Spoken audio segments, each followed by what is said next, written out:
तर अवघ्या राजकीय विश्वाला चटका लावून देणारी ही बातमी काल समोर आली। राजकीय विश्वातून अनेक प्रतिक्रिया समोर येतात। अनेकांना दुःख अनावर झालंय। कुणाला आपला बाप गेल्याची भावना निर्माण झाली, तर कुणाला आपला मोठा भाऊ गेला अशी भावना निर्माण झाली।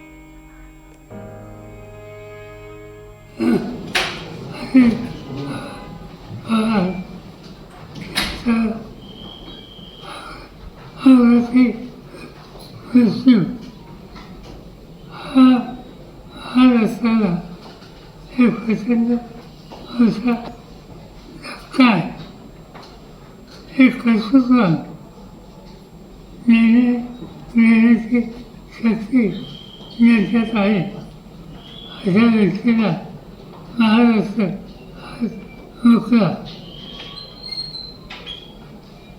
हे काही नुकसान झालं ते भरून निघणार नाही, पण सगळ्याच गोष्टी आपल्या हातात असतात।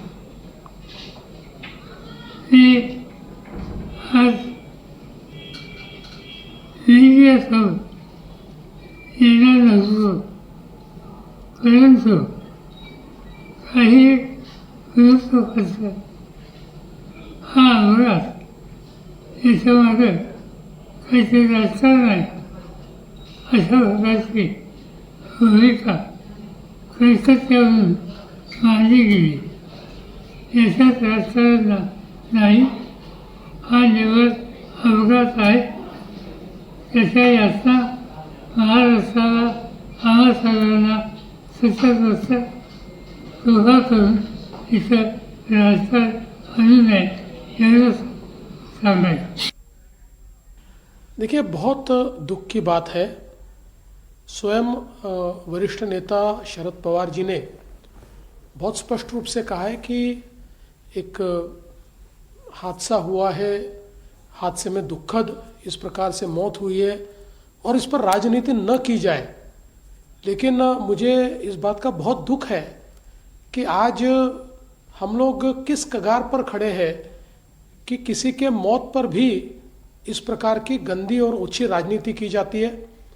मुझे बहुत दुख है कि ममता दीदी जिस प्रकार से राजनीति में नीचे के स्तर पर जा रही है, ये अपने आप में बहुत ही दुखदायी है, बहुत ही गलत है।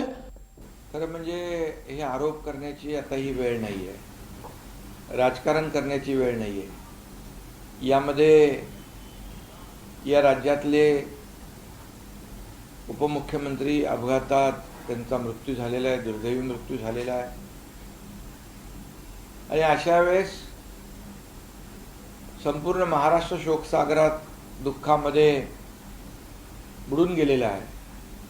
आणि अशा वेळेस राजकारण करणं हे अतिशय दुर्दैवी आहे। आणि